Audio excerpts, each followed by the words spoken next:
बात करेंगे आज इस संडे को एक पर्सपेक्टिव की। मोदी राज में विदेश नीति का फेलियर। हम हिंदुस्तानियों से लोग अब नफरत करते हैं, यही आज का विषय है। आप सबका स्वागत है। नमस्कार, गुड इवनिंग, आदाब और सत श्री अकाल। संडे इवनिंग का ये विशेष शो आज का। विदेश नीति में हमने क्या खोया क्या पाया। नेहरू की नीति ने हमें 65 साल तक दुनिया के अंदर मान दिलाया, सम्मान दिलाया, इज्जत दिलाई, स्थान दिलाया और कहीं ना कहीं कुछ ऐसा स्थान दिलाया जिसकी वजह से लोग हमारी इज्जत करते थे। जो रशियन ग्रुप था वो भी इज्जत करता था, जो अमेरिकन ग्रुप था वो भी इज्जत करता था, क्योंकि हमारा पॉलिसी था उस टाइम नॉन अलाइंड, यानी कि हम किसी के साथ नहीं है, हम अलग हैं बिल्कुल। देश के हित में जो फैसले होते थे उचित होते थे और कोई हमसे नफरत नहीं करता था। और नॉन अलाइंड का मूवमेंट जो नेहरू की एक पैदाइश था और उस टाइम के कुछ और बड़े नेता थे वो उनका सम्मान करते थे। ये वो वक्त था जब पंडित नेहरू को एयरपोर्ट पे लेने के लिए कैनेडी साहब आया करते थे, जो उनके अमेरिका के राष्ट्रपति थे। ये वो वक्त था कि उससे पहले दूसरे जो राष्ट्रपति थे वो भी नेहरू को लेने के लिए अपने एयरपोर्ट पे आते थे वॉशिंगटन डीसी के अंदर। क्या उसके बाद कभी ऐसा हुआ कि किसी हमारे प्रधानमंत्री को लेने के लिए कभी अमेरिका का कोई राष्ट्रपति एयरपोर्ट पे आया हो? नहीं साहब, अपने कोई एक खास क्या कहते हैं रिप्रेजेंटेटिव को भेज देते हैं, मिनिस्टर को भी नहीं, ऐसे एक प्रोटोकॉल अफसर को भेज देते हैं कि जाओ भैया उनको रिसीव कर लो वहां पे। आप सोचिए, वो एक सम्मान था। वो एक शख्स थे जिन्होंने भारत के अंदर IIT, IIM, CSIR, atomic energy, space की इन सब की बुनियाद रखी। ललित कला एकेडमी, साहित्य एकेडमी, इसकी बुनियाद रखी। देश में विज्ञान की बुनियाद रखी। देश के अंदर वो बुनियाद रखी जिसके बेस पे हम दुनिया में एक आदर्श देश के रूप में जाने गए, जहां पर आदर्श शिक्षा नीति थी, जहां बच्चों को पढ़ाना पहले था, बच्चों की हेल्थ के बारे में पहला सोचना था। हम गरीब थे लेकिन इच्छा शक्ति थी, और वहां से हमने सैकड़ों हजारों ऐसे वैज्ञानिक निकाले, इंजीनियर्स निकाले, एक्सपर्ट्स निकाले, डॉक्टर निकाले, जिनका दुनिया में सम्मान हुआ। और आज अमेरिका के अंदर, ब्रिटेन के अंदर या दुनिया में जो आज हमारे बड़े बड़े एक्सपर्ट्स आप देखते हैं अलग अलग विषयों के, वो एक्सपर्ट्स उन्हीं IIT और IIM में से निकल कर गए हैं, कहीं और से नहीं। और वो मोदी के राज से नहीं निकले थे, वो नेहरू के राज से निकले थे, इंदिरा गांधी के राज से निकल के गए। उन्होंने अपने आप को एस्टेब्लिश किया, हिंदुस्तान का नाम ऊंचा किया। लेकिन कुछ लोगों को ऐसा लगता है कि हिंदू राष्ट्र के सो कॉल्ड जामे के अंदर हम एक नया हिंदुस्तान बनाएंगे, एक ऐसा हिंदुस्तान जिससे दुनिया प्यार करेगी, दुनिया जिसका झुक झुक के सलाम करेगी। एक्चुअली ऐसा हिंदुस्तान बनाना चाहते जिसके डर के कारण दुनिया उसके सामने झुककर सलाम करे। नेहरू एक ऐसा हिंदुस्तान चाहते थे, गांधी जी के साथ, पटेल के साथ मिलकर, जो इतना बड़ा नाम कमाए कि लोग सामने आए तो आदर के साथ अपना सिर वैसे झुका ले कि भारत एक शक्ति है, एक ऐसी शक्ति जो कि नॉलेज की शक्ति है, जो ज्ञान की शक्ति है, और लोग उस ज्ञान के कारण भारत के आगे झुकेंगे। लेकिन ये चाहते हैं कि वो हमारे डर के कारण, क्योंकि ये अज्ञानी है, तो ये अज्ञानता का अंधकार फैलाते हैं। जहां नेहरू ज्ञान की रोशनी फैलाते थे, ये अज्ञानता का अंधकार फैलाते हैं। ये डरे हुए लोग, इन्हें डर लगता है कि मैं अपनी डिग्री जनता को कैसे दिखाऊं।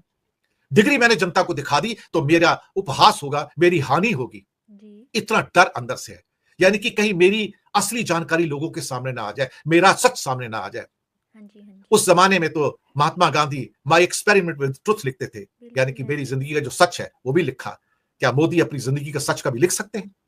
जिंदगी भर मैनिपुलेशंस करने वाला आदमी, कॉन्स्पिरेसी करने वाला आदमी, स्कैंडल्स और स्कैम्स में लिप्त होने वाला आदमी आपके सामने जब कभी गांधी और बुद्ध की बात करता है तो ऐसा लगता है कि पाखंड रचा जा रहा है, और फिर अपने लिए एक ब्रह्मांड के स्वामी की रचना करता है कि मैं विश्व गुरु हूं, भारत को विश्व गुरु बनाएंगे, भारत का सम्मान होगा। और इनके साथ मिलकर एक और आदमी आता है, एक और व्यक्तित्व है इस फिल्म के अंदर, जिसका नाम है मोहन भागवत। पहले कभी कभार इनका साल में एक प्रवचन आता था दशहरे के दिन, अब हर हफ्ते 2-2 बार इनके प्रवचन आते हैं। हिंदू हिंदू हिंदू हिंदू हिंदू हिंदू हिंदू राष्ट्र, हिंदू राष्ट्र। मुझे लगता है कि पागलपन की एक सीमा होती है, ये उस पागलपन की सीमा को भी क्रॉस कर चुके हैं सारे के सारे। इन पर हिंदू राष्ट्र का एक पागलपन, एक विक्षिप्तता सवार है। हम हिंदू थे, हम हिंदू हैं, मानसिक एक विक्षिप्तता होती है, मानसिक एक बीमारी होती है। और फिर विश्व गुरु अपने आप को सबसे बड़ा, और अल्टीमेटली विश्व गुरु कहां गिरता है वो आपके सामने है। हमने पपियों और जफियों वाली फॉरेन पॉलिसी अपनाई कि हम इंडिविजुअल फॉरेन पॉलिसी अपनाएंगे, और दिखाना शुरू कर दिया कि हमारे पास 8,500 करोड़ के हवाई जहाज हैं। तुम्हारे मामा जी अपने घर से पैसे थोड़ी लाए थे, ये तो हमारा जनता का पैसा था जिसके हवाई जहाज आपने कन्वर्ट कर लिए। हमारी वो औकात नहीं थी कि हम इतने बड़े 2 हवाई जहाज रख सकें, लेकिन आपने बनवाए। हमारी औकात नहीं है कि आप 20 करोड़ की गाड़ी में घूमो, लेकिन आप घूमते हैं क्योंकि आपको मुफ्त का पैसा मिलता है, आपने पैसे नहीं खर्च कर रहे हैं। आपको लग्जरी में जीने की आदत है। आप लाखों रुपए के हैट्स पहनते हैं, आप लाखों रुपए का पेन लगाते हैं, आप लाखों रुपए का चश्मा लगाते हैं, आपकी वेशभूषा लाखों रुपए की होती है। आप एक ब्रांडेड प्राइम मिनिस्टर हैं साहब। आप अपने आप को दिखाना चाहते हैं कि मैं विश्व में सबसे महान हूं और दुनिया मेरी ओर देखती है। बाहर जाते हो तो वहां जाके कुछ बच्चों को बुलाते हो, महिलाओं को बुलाते हो, नारे लगवाते हो, मोदी मोदी मोदी जिंदाबाद, उनसे नृत्य करवाते हो, उसमें आपको खुशी मिलती है। और फिर कुछ स्कैम्स भी आपके आते हैं बीच में। एप्स्टीन के अंदर आपका नाम आता है तो आप पीछे हट जाते हो, आपको समझ नहीं आता कि मैं क्या करूं। हरदीप पुरी का नाम आता है तो इस सरकार की ख्याति और बढ़ जाती है कि भारत का एक मंत्री 5 बार एप्स्टीन से मिलता है, कैलेंडर में उसके नाम लिखा हुआ है। साहब, फॉरेन पॉलिसी के नाम पर एक मजाक हो रहा है। हर आदमी हमारा उपहास करता है, अमेरिका हमारा उपहास करता है। 70 बार बोल चुका है अब तक ट्रंप कि मैंने सीज फायर करवाई, और हम कह रहे हैं कि हम इन्होंने नहीं कराई, हमने कराई है। कोई आपकी बात सुनने को तैयार है? नहीं ना। वो बोल रहा है, तुम सुन रहे हो। तुमने कहा कि हम रशिया से तेल खरीदते रहेंगे, हमारी मर्जी है। उन्होंने सैंक्शन लगा दिया रशियन कंपनी के ऊपर, आप खरीदो तेल, आप आपका तेल निकाला जा रहा है यहां पर। अब आपकी हिम्मत कहां चली गई? फिर जयशंकर कहते हैं कि कुछ लोग हमारे रास्ते में दीवार खड़ी कर रहे हैं, उनको नुकसान होगा। भाई साहब, नुकसान होगा तो होगा, तब की तब देखेंगे। लेकिन यहां पर तो सवाल सारे ये उठ रहे हैं कि आप विदेश नीति में क्या कर रहे हो। आप दरअसल बड़बोलापन करते हैं। आपको समझ नहीं आता कि आपके सामने कभी टोस्ट रेस किया जाता है। बाइडेन साहब टोस्ट रेस कर रहे थे, मोदी के हाथ में भी ग्लास था, और वो उसके बाद कोई बात करते बाइडेन तो ये हंसना शुरू हो जाते। इन्हें समझ नहीं आता कि हंस क्यों रहे हैं।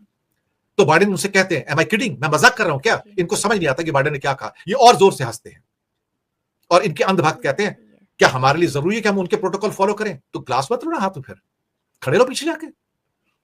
तो एक किस्म से हमारी जो एक गंवारू सो कॉल्ड इमेज जो बाहर जाती है, वो सबको पता है ना। अल्टीमेटली ये सारी की सारी चीजें जो कि मैन मैनेज्ड है, और करोड़ों अरबों रुपए लगा के वो सारे लोग जो एयरपोर्ट पे इकट्ठे किए जाते हैं मोदी मोदी के नारे लगाने के लिए, वो आपको गुडविल नहीं देते। अगर आप उनके अखबारों में जाके देखो तो वहां पे इंडिया फिगर नहीं करता, मोदी फिगर नहीं करता।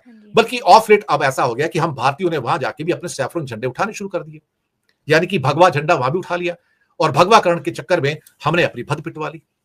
हालात ऐसी हो गई, हमने कमला हैरिस को हरवा कर हमने ट्रंप के नारे लगवा दिए वहां पर, अब की बार ट्रंप सरकार, और भारतीयों ने वहां वोट कर दिया। अब जब बाहर निकालने की बारी आई, ग्रीन कार्ड कैंसिल करने की बारी आई, तो सबकी घिग्गी बदी हुई है। रो खन्ना जो वहां के एक एमपी भी है, कहते हैं अब वहां कहां सारे इंडियन कहां चले गए, भगवा इंडियन जो पहले ट्रंप ट्रंप के नारे लगाते थे, अब सब चुप होकर बैठे हैं। मोदी की खुद की घिग्गी बदी हुई है। जयशंकर बोलते बोलते रुक जाते हैं, उनको मालूम है कि ट्रंप रोज हमको मारता है, भिगो भिगो के मारता है, और हम कुछ नहीं कर पाते। वो चाहते हैं कि हम तेल बंद कर दें, हम तेल बंद कर देते हैं। वो चाहते हैं हम उसके साथ व्यापार बंद कर दें, हम बंद कर देते हैं। उसके बाद जब पुतिन आते हैं तो डर इतना है ट्रंप का कि मोदी के चेहरे की हवाइयां उड़ी हुई कि पुतिन आ गया, इससे मैं क्या कहूं। और फिर उसके आने से 2 दिन पहले 8,000 करोड़ की डील करते हैं और 24 सी हॉक रोमियो हेलीकॉप्टर खरीदने का सौदा कर लेते हैं। लेकिन पुतिन के साथ सौदा नहीं करते। सिर्फ एक स्टेटमेंट आता है कि हाँ डिफेंस में हम कोऑपरेशन करेंगे। काय का कोऑपरेशन साहब, जमीन पे क्या है। एक डरा हुआ प्रधानमंत्री भारत की रक्षा नहीं कर पाता। नेहरू डरते नहीं थे, इंदिरा गांधी डरती नहीं थी। 7th फ्लीट आया था, उसके बावजूद भी पाकिस्तान को बीट करके 2 टुकड़े किए थे और बांग्लादेश बनाया था। और ये ऑपरेशन सिंदूर को कहते हैं कि साहब ऑपरेशन सिंदूर तो 1971 की वॉर से भी बड़ा था। मुझे लगता है कि भारतीय जनता पार्टी की मूर्खता की पराकाष्ठा है ये, और इनके जो मिनिस्टर्स हैं वो भी मूर्खता की पराकाष्ठा है। राजनाथ सिंह जैसा आदमी जब चमचागिरी करता है मोदी की, और उसकी चमचागिरी में किसी भी लिमिट तक चला जाता है कि इंदिरा गांधी को डाउनग्रेड कर दे 1971 में, तो आपको समझ में आएगा कि इनकी मानसिकता क्या है, इनकी मानसिक बीमारी से, किस मानसिक बीमारी से ग्रस्त है कि अपने आप को सुरक्षित रखना चाहते हैं। भारतीय आज इस मोदी राज के कारण पूरी दुनिया में हमसे लोग नफरत करते हैं। मैं ऑस्ट्रेलिया गया था, मैंने इस नफरत को वहां देखा। मैंने सिखों के एक ग्रुप को वहां पर एक स्टेडियम के पास बड़े बड़े नारे लगाते देखा भारत के खिलाफ। मैं उन नारों को रिपीट नहीं कर सकता, लेकिन इस भगवाकरण के चक्कर में जो एलिनेशन हो रहा है और लोग हमें जिस नजर से देख रहे हैं, वो वास्तव में कष्टकारी है। हम हिंदुओं को पहले वहां पर एक किस्म से उदारवादी हिंदुओं के रूप में देखा जाता था, अब हमें नफरती हिंदुओं के रूप में देखा जाता है, क्योंकि हम नफरत फैलाते हैं, हम घृणा फैलाते हैं, हम अपना जातिवाद वहां भी लेके जाते हैं। हाईकोर्ट के एक जज ने, कर्नाटक हाईकोर्ट के जज ने कल एक टिप्पणी की कि सबसे बड़े नस्ल भेदी और रंग भेदी तो हम हैं, हम भारतीय हैं। हम रंग भेदी हैं, हम नस्ल भेदी हैं, हम जातियों के आधार पर बंटवारा करते हैं। और हिंदू राष्ट्र का मतलब वही होता है ना कि जातियों के अंदर बंटवारा, कि ब्राह्मण राज आपको लाना है और शूद्रों को अलग कर देना है। आप वैवाहिक विज्ञापन देखो तो उसमें लिखा रहता है कि हमें गौर वर्ण की बहू चाहिए। तो रंग भेद कौन करता है यहां पर? हम करते हैं। हम कहें तो गलत है, लेकिन हाई कोर्ट का जज कहे तो सही है। सच कहा जाए तो हम, हमारी कौम जो है नस्ल भेदी रहेगी और रंग भेदी रहेगी। पहले भी थी, आज भी और आगे भी रहेगी। हम दूसरों को प्रीच करते हैं, लेकिन हम प्रैक्टिस वही करते हैं। इतना रंग भेद तो अमेरिका में भी नहीं है, ऑस्ट्रेलिया में भी नहीं है, ब्रिटेन और साउथ अफ्रीका में नहीं है, जितना भारत में है। आज इस रंग भेद, नस्ल भेद के चक्कर में आपको यकीन नहीं आएगा कि अमेरिका के अंदर भी कई भारतीयों की एसोसिएशन बनी हुई है, और वहां शूद्रों की एसोसिएशन बनी हुई है, अलग अलग जातियों की एसोसिएशन बनी हुई है। ये बटा हुआ भारत है, ये वही तो दिखाता है ना। मोदी की फॉरेन पॉलिसी उन्हें इस बात का एहसास नहीं दिखा पाती कि आप अपने आप को सिर्फ भारतीय कहो, अपनी जातियां मत बताओ, अपने आप को तमिल, तेलुगु, यूपी वाला, बिहार वाला मत बताओ, आप भारतीय बताओ। लेकिन वहां भी हम बटे हुए, हम यहां भी बटे हुए, हम वहां भी बटे हुए हैं। और फिर कहते हैं, भागवत साहब कहेंगे आके, सारे भारतीय एक है, सारे हिंदू एक है, कोई जाति नहीं है, कोई जाति नहीं है। तो सारे चित्पावरी ब्राह्मण ही आपके आरएसएस के चीफ क्यों बनते हैं? क्यों बनते हैं एक आधे को छोड़ के? आप किसी शूद्र को क्यों नहीं आरएसएस का चीफ बनाते? फिर किसी दलित को, आदिवासी को आरएसएस का चीफ क्यों नहीं बनाते? ये भाषण बहुत अच्छा देते हैं, लच्छेदार देते हैं, लेकिन मोदी के द्वारा संसद में खड़े होकर जिस ढंग से नेहरू और इंदिरा गांधी की मजम्मत की जाती है, जो कंडेमनेशन किया जाता है, वो शर्मनाक है। कि ये भारतीय प्रधानमंत्री की मानसिक अवस्था है, ये सोच है ऐसी, जो ये सोचते हैं कि इनको डिग्रेड कैसे किया जा सकता है दुनिया में, और दुनिया हम पर हंसती है। People are laughing at us. हमारी जो फॉरेन पॉलिसी है, हम ना घर के हैं ना घाट के हैं। आज ट्रंप हमको मारता है, उधर से चाइना हमको मारता है, हम तो ना इधर के ना उधर के साहब। चाइना हमारी जमीन हड़प लेता है, हम चुप रहते हैं। वो सलामी स्लाइसिंग करता है, हम चुप रहते हैं। वो अरुणाचल को अपना प्रदेश बताता है, हम चुप रहते हैं। हम पीओके के अंदर अपनी 24 सीटें डाल देते हैं कि ये हमारा प्रदेश है। हम अक्साई चिन के अंदर एक भी सीट नहीं करते, क्योंकि अक्साई चिन का जो लद्दाख डेवलपमेंट काउंसिल में आता है, हम एक भी सीट नियुक्त नहीं करते, क्योंकि चाइना नाराज हो जाएगा। इतना बड़ा फेलियर मोदी की फॉरेन पॉलिसी का। और यहां कुछ इनके चमचे, कुछ भांड, कुछ फॉर्मर डिप्लोमेट्स भी हैं कि मोदी की फॉरेन पॉलिसी महान पॉलिसी है, भारत को पुनर्स्थापित किया। भारत की फद पिटवा दी इन्होंने दुनिया में जाके। कोई हमारी इज्जत नहीं करता। एक इंडियन होने के नाते लोग हमसे अब हेट करते हैं, नफरत करते हैं। ये इंडिया है नया, जहां हमसे नफरत की जाती है। शर्म आती है कहने में, लेकिन ये सच है, बड़ा सच है। लेकिन कौन किसको समझाए? अल्टीमेटली कैसे समझाए कि भाई जो तुम कर रहे हो गलत कर रहे हो, तुम देश का नाम पिटवा रहे हो, तुम देश की सो कॉल्ड पपियां जफियां डाल के ना तुम देश की मिट्टी में पलीत करवा रहे हो। पर कौन समझाएगा इनको साहब? मोदी की फॉरेन पॉलिसी ने हमारे देश को ना इधर का छोड़ा ना उधर का छोड़ा। हम अपने पड़ोसियों को भी खुश नहीं कर सके। नेपाल नाराज है, भूटान नाराज है, म्यांमार नाराज है, पाकिस्तान नाराज है, श्रीलंका नाराज है, बांग्लादेश नाराज है, मालदीव नाराज है। हम दरअसल किसी के साथ खुश रह ही नहीं सकते साहब। हमें बिग ब्रदर होने का एहसास है। वो जॉर्ज ऑरवेल की बुक थी ना 1984। ये बिग ब्रदर को एहसास है कि मैं सबसे बड़ा हूं, लोग मेरे सामने झुके, मैं ब्रह्मांड का स्वामी हूं और मेरे सामने झुके, मेरी इज्जत करें, क्योंकि मुझसे बड़ा कोई नहीं इस धरती के ऊपर।